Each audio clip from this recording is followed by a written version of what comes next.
StraightAllDay.com. Dre Baldwin, workonyourgameuniversity.com. Topic of this video is this phrase that I've heard people throwing around these days. It's not a new phrase, but I've heard it more often than I used to. And someone says, there is no place for violence. It doesn't even matter what else they add to that as a modifier. There is no place for violence. This is a statement of a pussy. The only people who I can understand saying something like this might be a female. But even females who say this, often they're saying it not because of them being involved in or being a victim of or subject to violence, is because they're talking from they're on their moral high ground, high horse, talking about why violence is a bad thing. Right? And any man saying this, I'm trying to think of if there's any exceptions to this, but off the top of my head, I'm just thinking any man saying this is a pussy. Anybody who says that there's no place for violence. So let me explain to you why this is. First of all, there absolutely is a place for violence. There are many places for violence. One of them is a boxing ring, MMA cage. These are places for violence. And then to a bigger picture idea, which is really what I want to talk about, is we got to understand what violence is. Violence is the reason why we have countries, is the reason why we have borders, is the reason why some countries have expanded their land masses over the years, and others land masses have shrunken over the years. Why? Because of violence. They say that war is politics by other means. I don't know who said that. I can't remember who said it. Someone has attributed that quote. And what violence is, folks, is the natural next step when people can't solve things through verbal communication. Violence is just physical communication. It's a form of communication. It's just done with your hands and legs and feet and with weapons, if so chosen. But it is a form of communication. When we talk, like me talking to you right now, this is a form of communication. Verbal communication. This is a high form of communication because you have more leverage through verbal communication, because I can get this message out to thousands, hundreds, millions of people just by making this message one time. But if I had to physically communicate with you, like I had to use my hands or legs to communicate with you, well, I'm limited to the physical space that I'm in, and I'm only limited to communicating with the people who are also in that physical space. So it's a limited form of communication, but still a form of communication nonetheless. And there's always a place for violence, because if people cannot communicate and settle their differences through words, then that's the next step. Now you might be thinking to yourself, well, Dre, yeah, I get what you're saying, but that's like some savagery you're talking. That's some back in the day stuff when people used to fight and they saw that as an acceptable means for getting their point across or settling their differences. People are a little bit more sophisticated now. Well, some people are more sophisticated now, and some people have higher levels of sophistication to which they have access. That's actually what I would say. As people evolve and grow and mature, yes, we have other ways of getting our points across besides, 5-year-olds on the playground might fight if they can't figure out how to talk to each other because they don't have the communication skills. Whereas someone who's 25 or 55, they may be willing to exhaust more avenues of verbal communication because they don't want to stoop to the level of physical violence, because that's maybe you see that as beneath you when you get to a certain age. And that I agree with. I'm much more likely to settle a difference with a person at my age now through verbal communication than to just say, all right, we can't agree, then let's just fight and have it and take care of it that way. I'm much more likely to do that now than I would when I was 15 or 16 years of age. However, that doesn't mean that it's completely off the table. And also, let's keep in mind, if I think violence is off the table, that says nothing to the person I'm communicating with. They may think violence is absolutely on the table. Just because I think we shouldn't communicate through fists and fighting does not mean that whoever I'm dealing with, if they got a problem with me for whatever reason, or maybe they don't even have a problem, they just decided.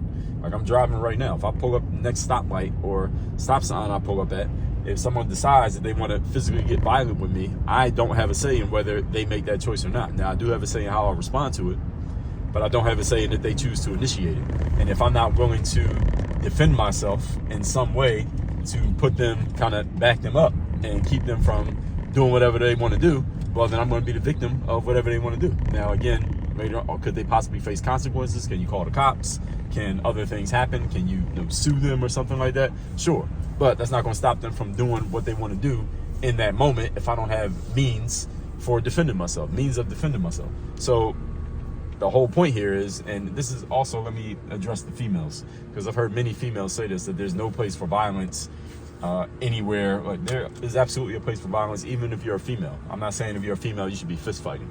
That's not what I'm saying.